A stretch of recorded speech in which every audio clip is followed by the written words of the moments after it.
Why Clint Eastwood still refuses to watch this one episode. He filmed in 1970. Clint Eastwood was born Clinton Eastwood Jr. on May 31, 1930 in San Francisco, California.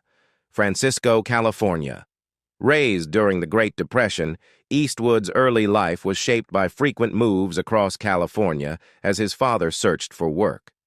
These formative years instilled in him a strong work ethic and quiet resilience that would later come to define his screen persona. After high school, he held various odd jobs, from lumberjack to gas station attendant, before being drafted into the U.S. Army during the Korean War. It was while stationed at Fort Ord that Eastwood began to rub shoulders with aspiring actors and found himself drawn to the world of performance. His big break came in the late 1950s when he was cast as Rowdy Yates in the hit television Western Rawhide. Though his role was initially secondary, Eastwood's commanding presence and rugged good looks made him a fan favorite, and the show became a springboard for his career. However, it was his portrayal of the enigmatic man with no name in Sergio Leone's groundbreaking Dollars trilogy, A Fistful of Dollars, 1964, For a Few Dollars More, 1965, and The Good, the Bad, and the Ugly, 1966, that catapulted him into international stardom. These so-called spaghetti westerns redefined the genre and turned Eastwood into a global icon of cool stoicism and gritty anti-heroism. In the 1970s, Eastwood expanded his reach with the Dirty Harry series, portraying Inspector Harry Callahan, a no-nonsense San Francisco cop who became both a controversial and celebrated figure in American pop culture. With lines like, "Go ahead, make my day," Eastwood became the face of rugged masculinity and conservative law and order sentiment, embodying a character who operated by his own code in a world of moral ambiguity. Never content to remain solely in front of the camera, Eastwood transitioned into directing and quickly established himself as a powerhouse behind the lens. His directorial debut, Play Misty for Me, 1971, revealed a flair for suspense and psychological drama. Over the decades, he helmed an impressive range of films, from westerns like High Plains Drifter, 1973, and Pale Rider, 1985, to character-driven dramas like The Bridges of Madison County, 1995, and hard-hitting war films such as Flags of Our Fathers, 2006, and Letters from Iwo Jima, 2006, the latter of which was told from the Japanese perspective, a daring and empathetic move that won critical acclaim. Eastwood's career reached a pinnacle with Unforgiven, 1992, a revisionist western that deconstructed the myths of violence and heroism. The film won 4 Academy Awards, including Best Picture and Best Director, solidifying Eastwood's place as one of cinema's true auteurs. He continued to garner awards and accolades with Million Dollar Baby, 2004, another Best Picture and Best Director winner, showcasing his deft touch for emotional storytelling and complex moral themes. Even in his later years, Eastwood has shown no signs of slowing down. Films like Gran Torino, 2008, American Sniper, 2014, Sully, 2016, and The Mule, 2018, illustrate a filmmaker and performer still at the top of his game, tackling relevant societal issues and humanizing iconic figures with depth and nuance.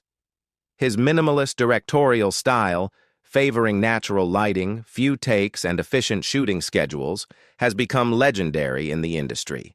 Beyond his cinematic legacy, Clint Eastwood has also made his mark in politics, serving as mayor of Carmel-by-the-Sea, California, from 1986 to 1988.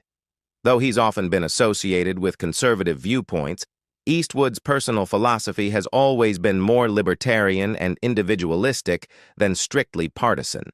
He's an advocate for personal freedom, environmental conservation, and the arts, reflecting a multifaceted and often surprising set of values. Eastwood's contributions have been recognized with numerous honors, including multiple Academy Awards, Golden Globes, and Lifetime Achievement Awards. In 2000, he was awarded the Irving G. Thalberg Memorial Award for his consistent high-quality production work. He also received the French Legion of Honor in 2007 and was named an AFI Life Achievement Award recipient. On December 19, 1953, Clint Eastwood married Maggie Johnson, a secretary at an auto parts company he had met on a blind date earlier that year. At the time, Eastwood was still a relatively unknown actor, yet to make the monumental impact on Hollywood that would define his later career.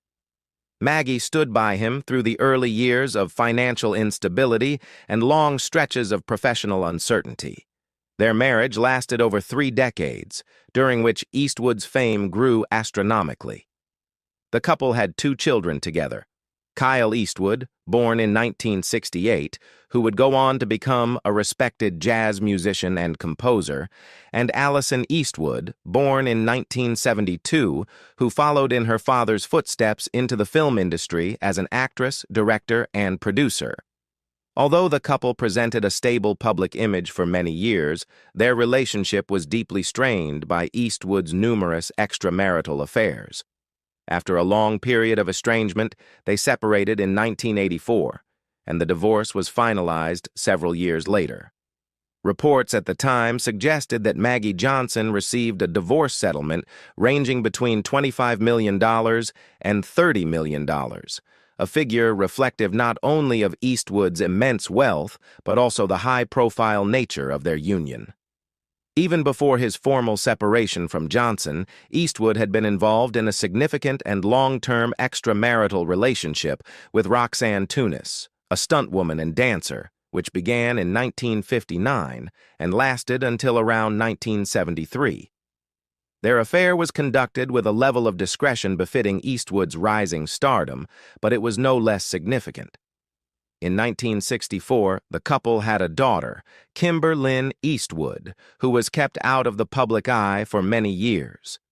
For a time, even the existence of Kimber was not widely known, and she was raised quietly by Tunis with minimal public acknowledgement from Eastwood, although he reportedly supported her privately. Kimber would eventually become involved in the entertainment industry herself, working as a makeup artist and producer. The relationship with Tunis overlapped with Eastwood's marriage to Johnson, which was an early sign of the complex and often overlapping personal relationships that would characterize much of his life. By 1975, Eastwood entered into one of his most visible and widely discussed relationships, this time with actress Sondra Locke. Their union was both personal and professional, and they became one of Hollywood's most recognizable power couples of the era. Locke co-starred with Eastwood in multiple films, including the outlawed Josie Wales, Every Which Way But Loose, and Bronco Billy, and their on-screen chemistry reflected a deep, real-life bond. They lived together for over 14 years, from 1975 until their acrimonious split in April 1989. Despite their seemingly devoted partnership, Eastwood maintained other relationships during this time, and it later emerged that he had fathered at least 3 children with other women while still with Locke. This revelation led to considerable personal and legal drama, culminating in lawsuits and a highly publicized legal battle after their breakup. Locke later wrote a memoir, The Good, the Bad, and the Very Ugly, which detailed her relationship with Eastwood and accused him of manipulation and betrayal. Their bitter end marked a turning point in Eastwood's public persona, which had previously been seen as stoic and reserved, but now drew scrutiny for its private contradictions. Among the other relationships Eastwood maintained during his time with Locke was an unpublicized affair with Jocelyn Reeves, a flight attendant he reportedly met in the early 1980s. Their relationship remained secret for many years, and neither was a public figure at the time, allowing the affair to stay below the radar. From this relationship, Eastwood fathered 2 more children, Scott Eastwood, born in 1986, and Catherine Eastwood, born in 1988. While Reeves raised the children largely out of the public spotlight, Scott would later step into Hollywood in his own right, becoming an actor known for roles in The Longest Ride, Pacific Rim, Uprising, and Suicide Squad.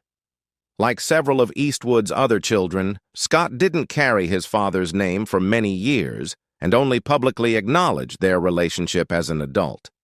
Catherine Eastwood also entered the entertainment world, albeit more quietly, working as a writer and actress.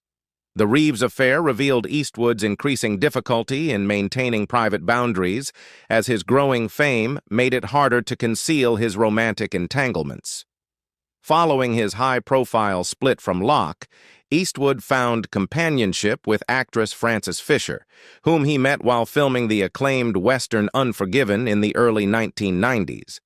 Their relationship, though shorter than his previous ones, was no less significant. Fisher, an established actress with a strong screen presence, became an important partner during a creative high point in Eastwood's career. Together they had a daughter, Francesca Eastwood, born in 1993, who would go on to appear in television and film and gain further recognition through reality TV.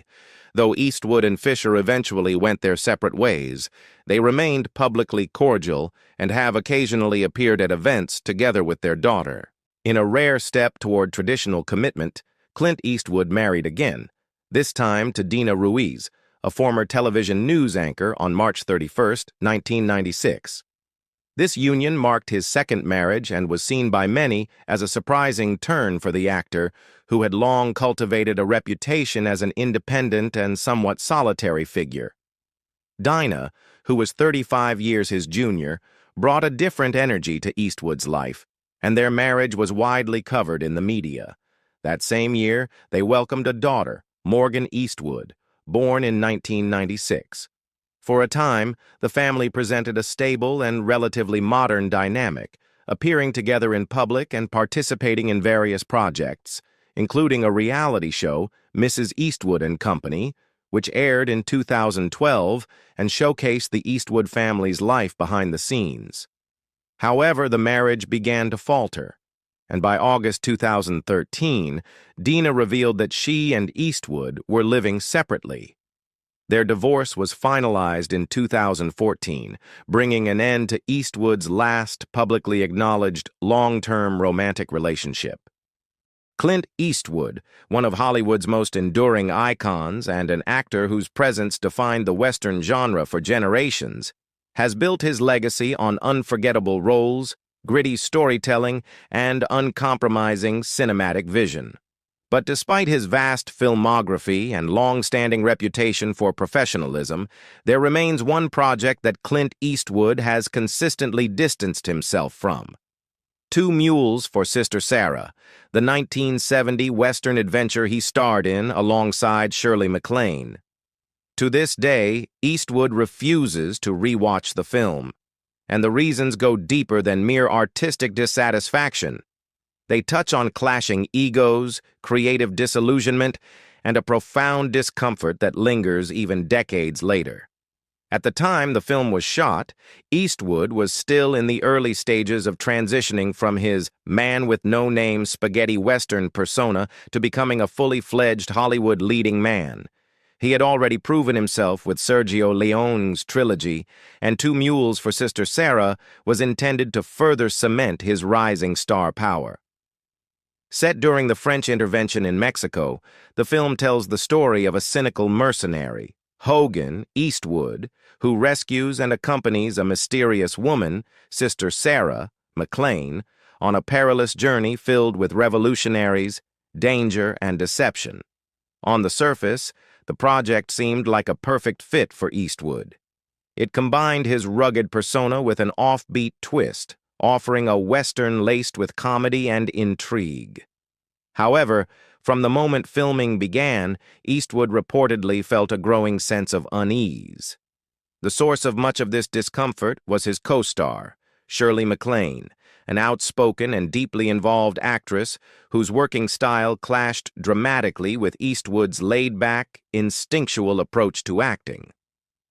While Eastwood preferred a minimalist, no-nonsense method, relying on quiet intensity and subtle facial expressions. McClane was more theatrical, assertive, and prone to challenging the director's choices. Their personalities collided on set, leading to frequent disagreements and what Eastwood would later describe as one of the most difficult working relationships of his career. He once referred to the experience of filming Two Mules for Sister Sarah as unpleasant, which, for the famously restrained Eastwood, speaks volumes. The tension between Eastwood and McClane wasn't the only problem. Eastwood was also disillusioned with the tone and direction of the film. Directed by Don Siegel, who would later become one of Eastwood's most trusted collaborators, the film attempted to blend traditional Western tropes with a quirky, almost comedic undertone. While Siegel managed to coax some strong performances and visually dynamic scenes, Eastwood felt the movie lacked the grit and moral complexity he gravitated toward. Even worse, the film's big twist, that McClane's nun was in fact a prostitute disguised as a sister, came off as contrived and undermined the emotional stakes. Eastwood believed the story veered too far into implausibility, and the film's lighter tone didn't sit well with his personal taste for stark realism. Another reason Eastwood has been reluctant to revisit Two Mules for Sister Sarah is the way it represented a period of transition in his career that he has since tried to distance himself from. At the time, he was still working under the shadow of studios and directors who did not fully understand or harness his potential. It wouldn't be until a few years later, with films like High Plains Drifter and the outlaw Josie Wales, that Eastwood would begin to take creative control and shape his own directorial vision, stories that aligned more closely with his artistic philosophy.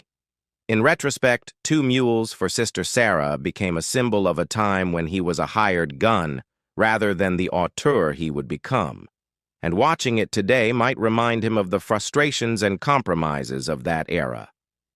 Over the decades, Clint Eastwood has rarely commented on the film, and when he has, his words have been noticeably restrained, even chilly. Unlike some of his other westerns, many of which he revisits or references with pride, Two Mules for Sister Sarah is conspicuously absent from retrospectives, interviews, or directors' commentaries. His silence speaks to an unresolved discomfort, a chapter he seems to consider best left closed. Whether it's the memory of creative friction, the disappointment with the film's tone, or a general feeling that the project simply didn't reflect who he was as an actor or artist, Two Mules for Sister Sarah remains the rare blemish in a career filled with iconic moments.